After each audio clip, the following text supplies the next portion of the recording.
മുക്കുപണ്ടം പണയം വെച്ച് തട്ടിപ്പ് നടത്താൻ ശ്രമിച്ച 3 പേരെ ചാവക്കാട് പോലീസ് അറസ്റ്റ് ചെയ്തു. അഞ്ഞൂർ സ്വദേശി മുട്ടിൽ വീട്ടിൽ ജിതിൻ രവീന്ദ്രൻ 30 വയസ്സ്, കുന്നംകുളം സ്വദേശികളായ രാഹുൽ 27 വയസ്സ്, മൃദുൽ 28 വയസ്സ് എന്നിവരെയാണ് അറസ്റ്റ് ചെയ്തത്.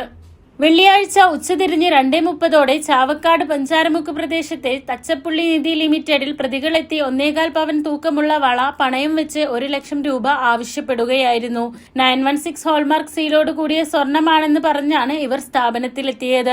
സംശയം തോന്നിയ സ്ഥാപന ഉടമ മനോജ് തച്ചപ്പുള്ളി സ്വർണം പരിശോധിക്കുകയും അതിൽ അപാകത കണ്ടെത്തുകയും ചെയ്തു. തുടർന്ന് തട്ടിപ്പ് ശ്രമമാണെന്ന് മനസ്സിലാക്കിയ ഉടമ പ്രതികളെ സ്ഥാപനത്തിനുള്ളിൽ തടഞ്ഞുവെച്ച് അകത്തുനിന്ന് വാതിൽ പൂട്ടുകയും ചാവക്കാട് പോലീസിനെ വിവരം അറിയിക്കുകയും ചെയ്തു. സംഭവ സ്ഥലത്തെത്തിയ പോലീസ് സ്വർണം വ്യാജമാണെന്ന് സ്ഥിരീകരിച്ചതിനെ തുടർന്ന് 3 പേരെയും അറസ്റ്റ് ചെയ്യുകയായിരുന്നു. പ്രതികളെക്കുറിച്ച് കൂടുതൽ അന്വേഷണം തുടരുകയാണെന്ന് പോലീസ് അറിയിച്ചു.